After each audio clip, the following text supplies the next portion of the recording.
This is the Invest in Denver podcast. This is Dan Guenther back at you guys with another market update episode, and we're here to get things going. Nice, man. Welcome back. Glad to have you here in October to talk about the September market statistics and updates and all that good stuff. So, yeah, man, what's been going on over the past month? What's up with you? It's been a hectic month. I had a wedding in Minnesota. Lots of things going on the real estate business side. A couple of closings happening. Obviously, the market has shifted, which was making things very interesting, and just staying busy. Yeah. Yeah, that busy side. I'm closing more these days than I have. It's funny how like real estate comes in waves, especially as an agent. When I was first closing, my first 5 months as an agent was dead. Like I had made no sales. I was just doing nothing. I was doing something, but I was making no closings. But then by the time March, April, May happened, I closed like 4 deals in a row. I was like, whoa, like, holy crap. I was like super busy. I was pumped on it. And then there's this big lull. And that's when the interest rates started to like increase over time and people were starting to freak out. I was like, okay, this is a little bit more than I can handle at this point in time, but let's keep trucking, right? So I don't know if that's the same thing with you, but it sort of comes in waves, a whole bunch of closings, then it sort of dies down. A whole bunch of closings, then it dies down, you know? It's a roller coaster. We do not have it easy, especially if you're used to that typical paycheck coming in all the time. You know, it's 2 months with nothing and you're just busting it, reaching out, doing all kinds of things that you can do. Yeah, but when those months comes, it gets busy. It gets busy indeed, Yeah. man. Dude, this is one of I forgot which one's worse, ebb or flow, but at least like the high tide, if you want to call it that. But yeah, I'm closing like 2 more this week, and I also got a referral closing over in San Diego too in Nice. October. So I'm stoked on it, man. This is high tide. I don't know if that's the Speaking of ebb or San flow. Diego, didn't you just get back from San Diego? Yeah, dude. Oh my gosh. So not only to visit family and friends, but BPCON was a blast, man. I will say that it's funny in almost all of my conversations with friends and family, I seem like that one guy that talks about real estate almost nonstop. It's funny. My conversations seem to be leading always towards real estate, and people either get bothered by it or are interested in it or try to find something else to connect me with. But at BPCon, I felt like I was the least weird in the whole convention, and it felt so nice to actually talk about real estate 24/7 for about 48 hours. You know, well, You're like going to bed. Hey, did you hear about that interest rate? It's like, yeah, yeah. I It did. must feel good to be. It's home, you know. That's where we Yeah. live. Yeah, it's a two birds, one stone situation, especially being in San Diego and great weather. They got that marine layer, so it wasn't too hot. But yeah, the panels were excellent. I will say that they were a little bit superficial and they were geared more towards the newbie for some of them. But the real value out of BPCon, and this is for something for everyone else out there, for conventions or whatever you go to, it doesn't have to be real estate related, but any convention that you go to, meet people. The people are the best or is the best portion of the whole convention. When you go out there and meet other people that are at your level, above your level, or even below your level, there's something for everyone, and everyone has a unique experience for whatever you're interested in, whatever that convention is all about, you know? So I went out there and did a couple of interviews, like 1-minute interviews with people doing that extra content for Instagram Reels, YouTube Shorts, and things like that. So I just want to get the word out there that, yeah, there's more than house hacking, and I even do have house hackers out there, people from the David Green team, One Brokerage, and all that good stuff. So it was all in all a pleasant experience. So I came back yesterday and finally getting used to the altitude again. Oh my, it was only a week. You should be fine. But no, honestly, on top of that as well, I think for a lot of us more introverted people out there, like something like that can be scary. But you're going to an event where people are there to talk about what you're going there for. So the people that are above you, like you talked about, most of the time they're willing to talk, and that's what they're there for as well. So it's a great opportunity to just network and talk to people that are doing things that you want to be doing. Yeah, Highly dude, recommend. for sure. Next year And I'll be at BPCon. I'm going to hold you to it, dude. So I found out that it's going to be in Orlando, Florida. So Disney World after and or before, that is something that we can decide, and I'll see you there, Yeah. man. Happiest place on earth. But sick, man. With that being said, thank you for bringing up BPCon because that was definitely something that I wanted to talk about, but I forgot to bring it up with you before we hit record. Anywho, we are here. We're talking about the Denver Metro Association of Realtors market updates for the month of September. We're recording this at the beginning of October, so this is sort of a snapshot from September 1st to September 31st or 30th. I forgot how many days are in September. So here we are, 30 man. You days. want to 30 days. Thank you. So if you want to kick things off with like what you're seeing on the market overview, I know we have the big, 5 or 6 points that we'd like to talk about, let's say with active listings on month end. What are you seeing there, Dan? And is this something that you're also seeing personally, not just statistically? Yeah, no, it's honestly it's been very similar to like the end of August where we started to see that shift really happening. Inventories rising. We're up 10% again September, and lots more houses coming on the market. On top of that, the days on MLS are up to 26, and that's up 36% month over month, and actually up 100% year over year.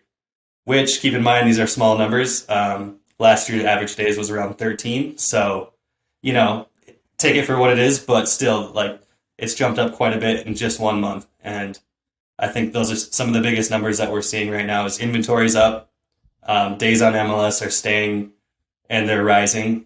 And yeah, what Yeah, with else would that. you like to touch on? Yeah, with the active listings on month end, I mean, I guess the specific number for that is like 7,683. For the lay person, it doesn't really matter, but the real statistic is what? The percentage of month over month, which you touched on, and the year over year. So active listings on month end, I mean, increased 10%. The active listings, so like with all of the active listings that might have stayed from August going into September, they might have stayed on the market during that time too. So an increase of 10% means that more have gone on the market, and it joins that already, big number of listings that have been on the MLS through August going into September. So we're seeing Right, often like a lot of these houses staying on the market for 30 plus days, 60 plus days. And, either the sellers are, they're living under a rock, or they're just not in a rush to sell this place. Is that, I mean, I don't know how many houses you're seeing these days that have that 30 days plus on market, but usually that 14 days is when you start to see the price reductions. yeah, exactly. I was just looking this morning, and just in the first week of October here, we've had 1,400 new listings come on. So that's addition to these stats we just said, which that's a huge jump as well right there. And Yeah. also, I think we'll probably get into that more as well, but the price decreases, kind of like what you were saying. Just this last week alone, there was 2,132 price decreases, which is a significant number. I think just a month or 2 months ago, we were seeing like three, 400, and people were starting to think, oh, wow, the market's shifting. Now we're seeing 2,000 plus. So good signs of things that are continuing to change. And I think that's going to be kind of what we're going to predict for the coming months as well.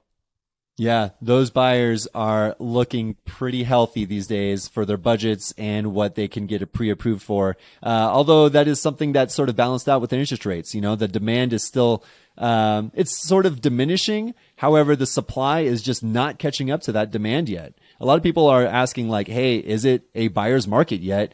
And I guess technically speaking, I don't think it is, because we're still not seeing that supply reach up to that buyer's market, quote unquote. I don't know if you can speak a little bit more on that, Dan, but people are asking, is it a buyer's market? But I can't really say that it is, but buyers are seeing more leverage going into these transactions. I think it's hard because a lot of people are still comparing to pandemic market and the previous year before that, where a normal market was like 30 plus days on market and you could negotiate a little bit. But now, just because we're seeing kind of the interest rates affecting prices, I wouldn't say that we're necessarily in a buyer's market.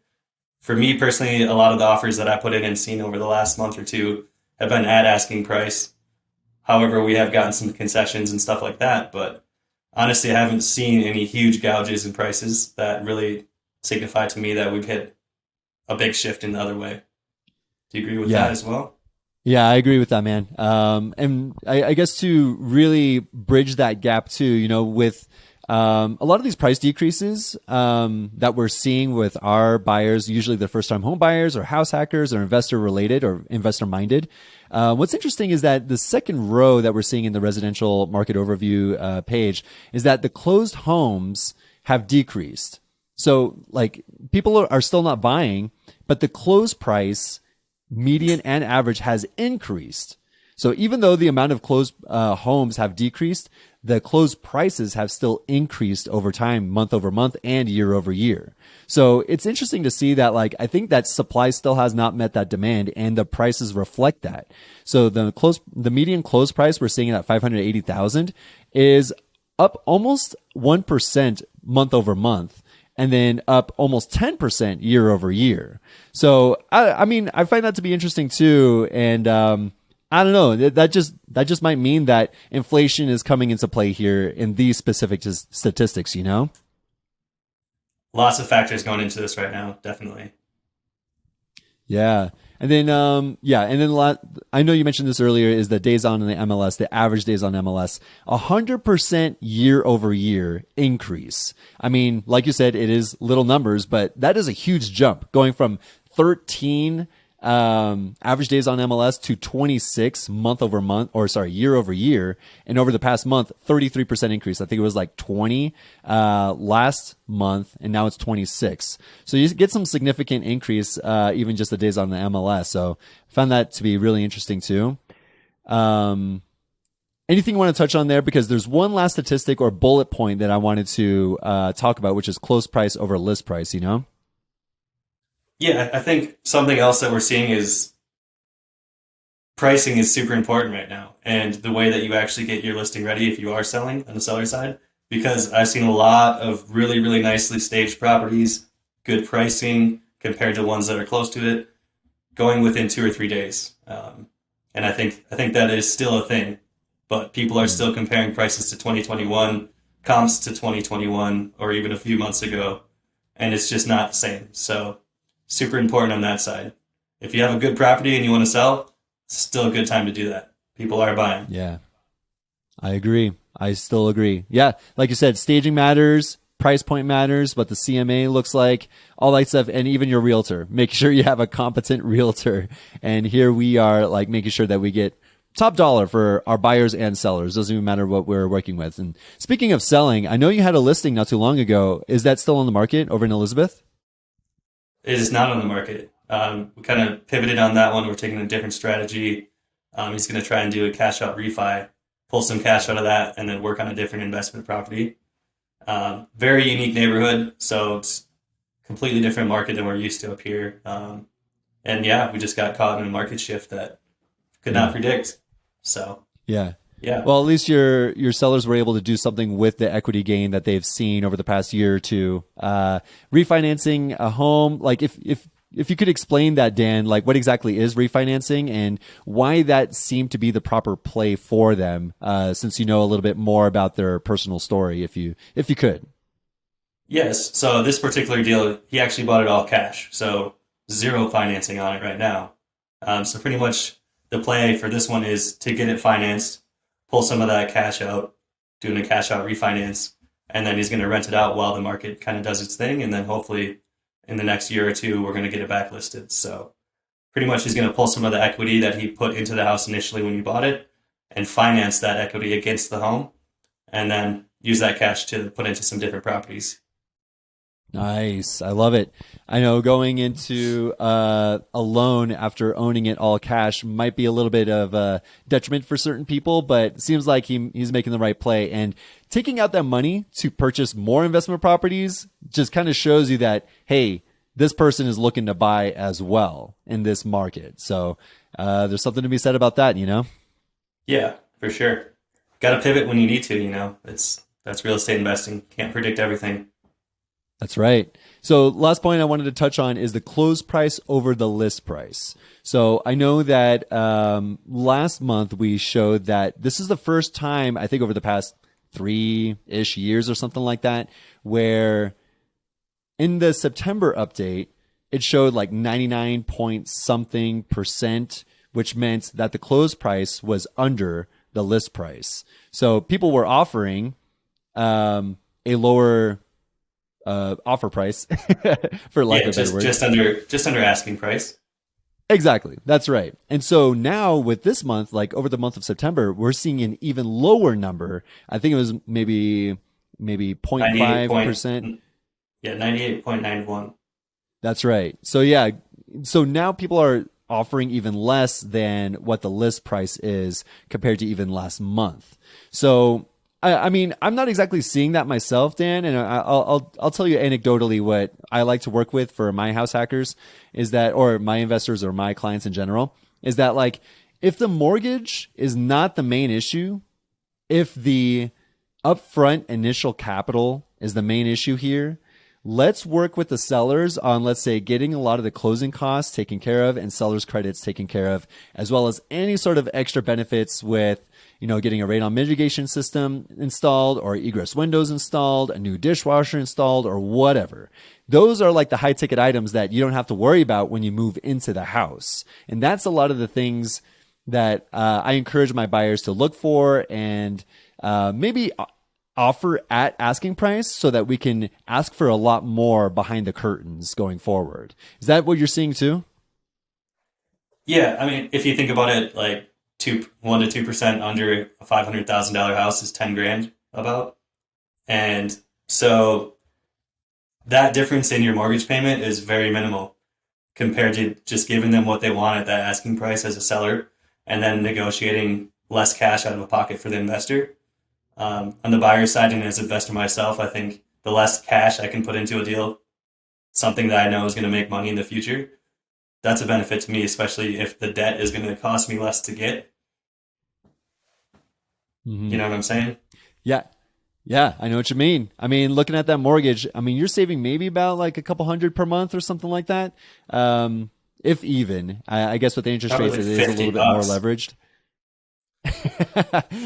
Yeah, that makes a lot more sense that way. And so, like, when you're saving thousands of dollars up front, as opposed to saving $50 a month, I think the play is pretty obvious here. Like saving so much money up front so that you're able to work the system, house hack, get rental income to mitigate that mortgage. You can offer even over asking price if it's a really hot house, but still ask for so many things at the upfront portion of it, like I was mentioning, the seller credits and all that good stuff. So it depends on what your strategy is and what works for your lifestyle, right? So always talk with your realtor and figure out what offer is best for you and your goals. So yeah. Also, on top of that, we don't actually know, like these people that did get it under asking, they also probably got some concessions as well. So if you can do both, that's a win-win.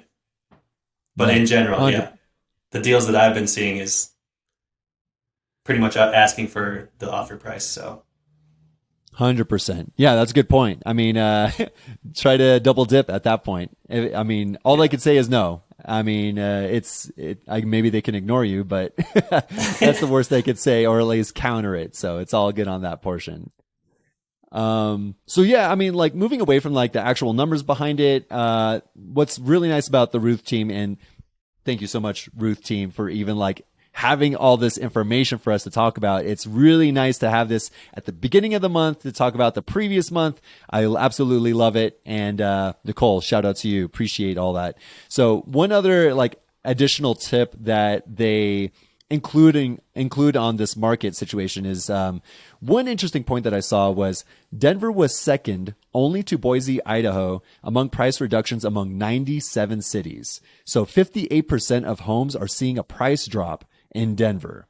Significant, man. I mean, like if 58% of homes are seeing a price drop in Denver, and we're also seeing that amount of days on the MLS increase over time as well. Those are the same price reductions that we're seeing here in this specific statistic. So I think this is the sale, this is the crash that we're looking for, or quote unquote crash that we're looking for, Yeah, easy on the words there. I wouldn't say a crash. Yeah, for real. I mean, I don't know if that's something that you're seeing too, Dan. I mean, like as I scour the MLS for certain, like for my buyers, they're looking for specific types of property, and it's nice that I can filter out what's on the MLS to see what has that price drop, that 58% that this statistic is saying. I could see what has had the price decrease and go from there and start shopping on that list instead. You know, are you sort of looking at that filter, or what other filters are you looking at, if any? Yeah, no, I do the same thing. I guess kind of the price points that we look at, the 5 to 600 range is kind of our ideal spot for the typical house hacker investors that we work with. So, I think it's probably different in the luxury market as far as price decreases, because Mm, that can be a very different situation in the millions of dollars. And I think some of those people are kind of moving out of Denver. yeah. No, that's a really good point. And yeah, the luxury, luckily with this statistic in specific, it's not like how much it decreases, but the fact that the homes saw any sort of price decrease is what the Right. statistic is saying. So even if the luxury homes were saying like, hey, $1,000 decrease, I mean, some agents do that just so that it gets I guess puts it up at the top of the feed, like Hmm. it notifies everyone saying, hey, there's a price decrease going on, make sure you go check it out, but no one knows what the actual original price was, and all they did was decrease it about $1,000. That's one Yeah. strategy to do it. So yeah, and one more point that I like to go on, and then we have a little bit of a setup here to show you guys what exactly we're seeing with our buyers. So I'll go into a little bit of a PowerPoint presentation here, and for you audio listeners, Spotify, iTunes, whatever, I'll verbalize it for you and just talk to you about what I'm seeing on the PowerPoint presentation. But for you people that are watching it on YouTube, you're able to see some of these numbers and snippets of my emails and the closing documents of my individual buyer, and seeing what those numbers look like for the down payment assistance program, the seller credits, and all that good stuff. But before we get into that, there's one last bullet that I want to go over, and that's inconsistency rules the market, as there are still sellers and listing agents using comps from when the market was at its hottest in an attempt to squeeze more value out of homes, contributing to the steep incline for the number of days in the MLS. So a lot of people are still basing their list price of their homes based on the elevated prices that we were seeing in Q1 and Q2 of 2022. So is that something you're seeing too, Dan? And maybe those that are reflecting those prices that were super elevated, they're maybe sitting on the market for super long. Yeah, no, I totally agree. I've been listening to a couple different podcasts and articles that are saying instead of doing that, realtors really need to be having smart conversations about pricing compared to maybe before pandemic times, because obviously things really spiked and changed and they were not regular.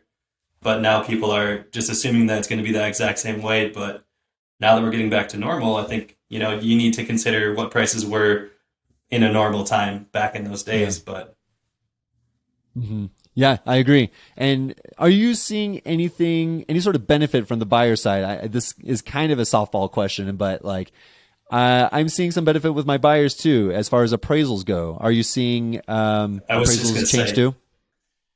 yeah, a few months ago, appraisals were terrifying. Back when we were putting in like crazy appraisal gaps, but now that's not a thing because, um, cross your fingers, I got a couple coming up. But yeah, no, a lot of the appraisals are being compared to, that's what appraisal usually do is 3 months out the previous sales from 3 months ago, and that's helping us, so that's good. But yeah, appraisals Yeah, are not something to worry about as much, which is good. I 100% agree. And the three closings that I've done in the past month or two, they've seen the appreciation, or not appreciation, but the appraisal go at or above what their offer price was. So that's always the last hurdle, especially going under contract. You're like, oh crap, like the inspection, sure, Yeah. we got the resolution done and we got all these repairs, but where the heck is the appraisal going to land at? That's the biggest thing, right? Or at least the last hurdle before the closing table. So it's nice to know that these 50K and 100K over asking offers are now helping us out in this day and age. So super nice. Thank you guys for that. Cheers. Nice. Yeah. Yeah. So I sort of have a case study for y'all for, we mentioned this in the previous podcast, last month, but the state of the market for August going into September. And now, with September going into August, I have a lot of the numbers, just like boiled down and into a PowerPoint presentation. So what I'm going to do here is just share my screen and show you guys what that looks like. And I would highly recommend for people that are listening to it that you should check this out visually, because like I said, we have a lot of the numbers up here and we have nice pictures of the home that my buyer bought. Just want to brag about that a little bit too. So it's kind of nice. Go back and listen again. That's right. Leave a like, comment, and subscribe. By the way, I mean, I want this to blow up. For anyone that is interested about the Denver market, this is us. We're in the trenches. We're working these buyers. We're working these sellers and negotiating for the best offer possible for our clients. So this is all the stuff that we're seeing in real life, and we can bounce our ideas off of the statistics that we see monthly. So with that being said, do you want to mention anything, Dan, before I get into like this sort of case study? No, let's do it. When was this deal? I'm sure you're going to get into that. This was a recent one, right? Yeah, this was pretty recent. So we actually closed on this September 2nd, but I've been working with the buyer since January of 2022. So over the course of like 6 months, what's that? More than that, like 9 months. I was like just keeping in contact with him, letting him know that like, hey, yeah, it is kind of tough, especially with his budget. So a lot of people's budgets were super tough to work with, especially like the offer price versus what the actual listing price was. Like we said earlier, that 50K to 100K over asking price was a plenty during Q1, Q2 of 2022. So my buyer was getting a little bit distraught with like, oh my gosh, how can I compete? My offers aren't being accepted. This is total BS, right? Yeah. But at the rough. same time, yeah, it was super rough. And I know you were in the same sort of boat with your buyers too, Dan. But again, a lot of people are saying that, hey, prices are super high, but the interest rates were super low back then. So if you were able to land a deal back in the day being like 9 months ago, you were able to get like really nice mortgage rates or mortgage payments because the interest rates were like 2.5% to 3.5% for a couple months during that time. Does that reflect what you were seeing too, Dan? I mean, like it's tough working with those buyers during that time, you know? Yeah, I guess we're seeing the same thing now because people are saying the interest rates are too high, I can't buy, but prices are going down along with it. So is it going to balance out? That's kind of what I'm waiting to see. Like how much are interest rates going to affect the prices to the point where it actually is kind of the same situation where people are now not buying because of interest rates, not because of the prices. But yeah, 100%. It was, some really great rates that I think like in the 2%, it's unheard of.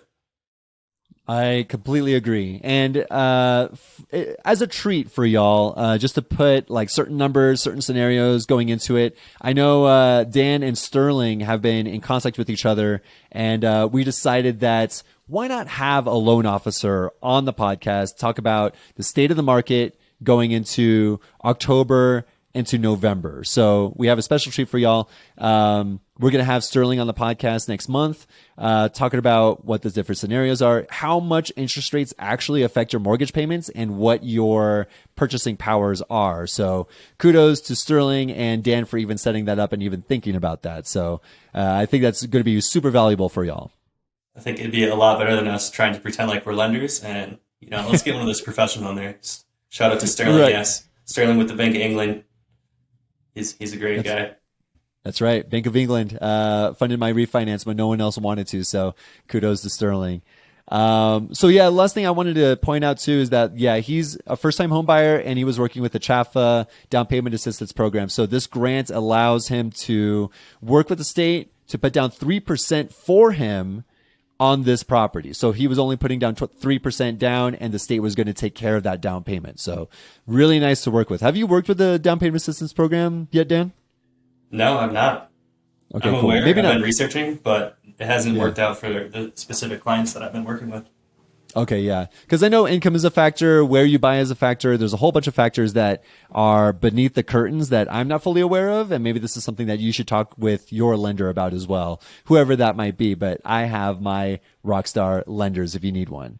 So, going on with the story. So we were finally under contract in early August and, it's over in the North Aurora area where like, what is that? The Anschutz hospitals, and pretty close to the Stanley Marketplace as well. So it's a 5-bed, 2-bath, 2,100 square feet with separate entrance to the basement. So my buyer has no obligation to interact with these people while inside the property, maybe like in the driveway, but that's about it, you know? So we try to look for those basement separate entrances.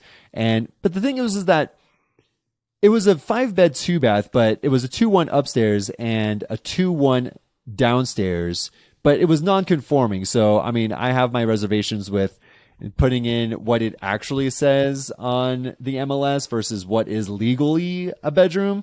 You know what I Can you mean? explain that quick for the people out there that might not know what non-conforming is? Totally. Yeah. So a non-conforming bedroom is a bedroom that doesn't have either heating, egress windows, or a closet. Something to like that is, normal for a bedroom to have, you know? And we take it for granted until we get into the basement. So usually it doesn't have the egress windows. That was the main factor going into this deal, is that there were no egress windows, basically no fire escape for in case there's a fire in the basement for the tenants to escape from. So that's the only thing limiting it to becoming a conforming basement going forward. So, and legally speaking, this was actually a 2-1. Or sorry, You a see that you 2-2. see that a lot though, don't you? Like some people will count those like, oh, this is a 6 bedroom, but you go in and it's got no windows and no closet. It's just like a bomb shelter. But yeah, count it as a room. I don't know what it is with, I don't know if Colorado's ever thought about that exactly, but I don't know where that line is with like false advertising or bait and switch. You know what I mean?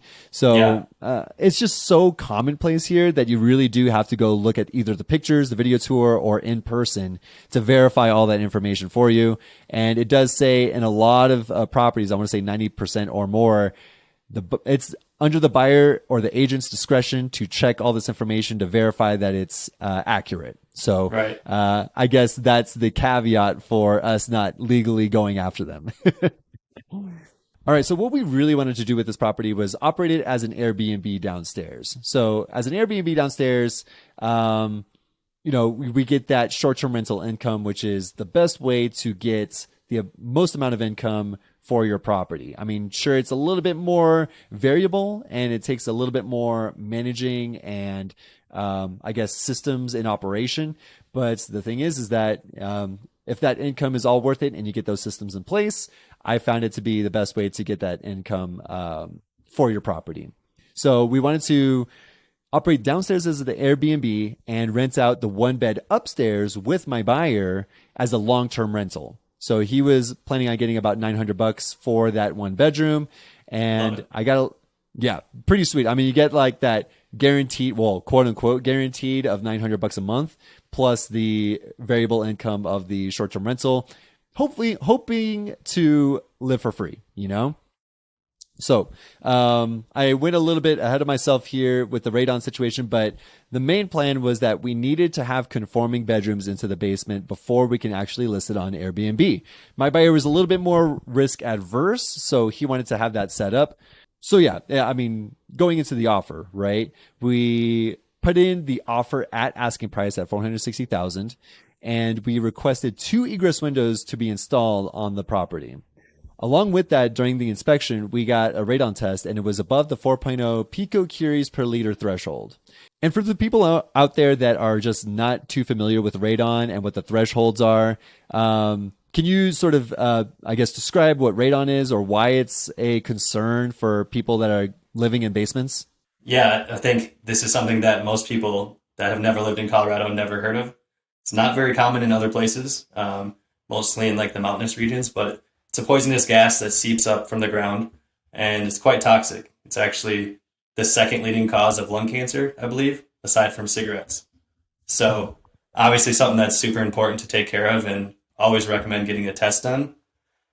So anytime before purchasing a house, it's typical to get a radon inspection done. And the EPA has standard levels that are important to follow. And I don't know the measurement, but I know it's 4.0 is a standard measurement for a safe level. I just had one done last week, and some of the ratings were like 14, which is 3, 4 times the legal limit or Yeah. the safe limit. Mhm. So it's one of those things that it's actually very cheap.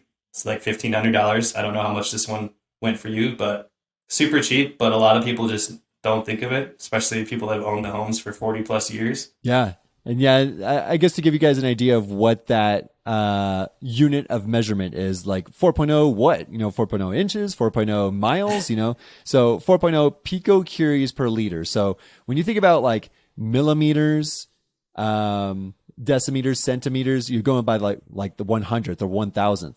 Picocuries, I believe, is like 1/1 billionth. So when you're thinking about like four parts per 1 billion is radon per liter, that's a super small amount in order for it to be considered like cancerous for people that are living down there. So something to really think about in putting things into perspective with how radon is an issue potentially in these basements. You can't smell it. You can't. There's no signs, like you would not know. That's why. That's Until it's right. too late. Till it's too late. Yeah, so with the offer itself, like we wanted to have those two egress windows in the basement so that we can have two conforming bedrooms in the basement, $4,000 in seller's credits along with that, and a request to install a radon mitigation system. So asking this in early 2022, you would get kicked to the curb easily. So we decided to take our chances and look a little bit more towards, yeah, let's get aggressive here. Let's see what we can get out of this. So with the actual closing, so we wanted about $12,000 in closing credits. So what that means is with those $12,000, we can utilize them however we want. But it didn't actually go to the seller's credits, it wasn't a seller's credit to us. We actually had it separate from the transaction in order for my buyers to utilize all of that money to install the radon mitigation system, the egress windows, and all that good stuff. So here is a snippet of an email that I sent out to the seller agent to have those checks ready at the closing table. So it didn't have to go through title. It didn't have to go through the lender. It was something that we agreed upon outside of the transaction. So not that many people know about that stuff, but you can actually utilize that strategy if the seller's credits don't work with that specific transaction. Can I get what I'm saying, Dan? I don't know if you don't understand it, then the audience definitely doesn't understand it. No, I think like typically we talk about seller credits, seller concessions, and in that situation, those can only be used towards closing costs if it's part of the transaction. Whereas what you did Yeah. here was kind of a creative strategy so that they can actually get cash outside of closing.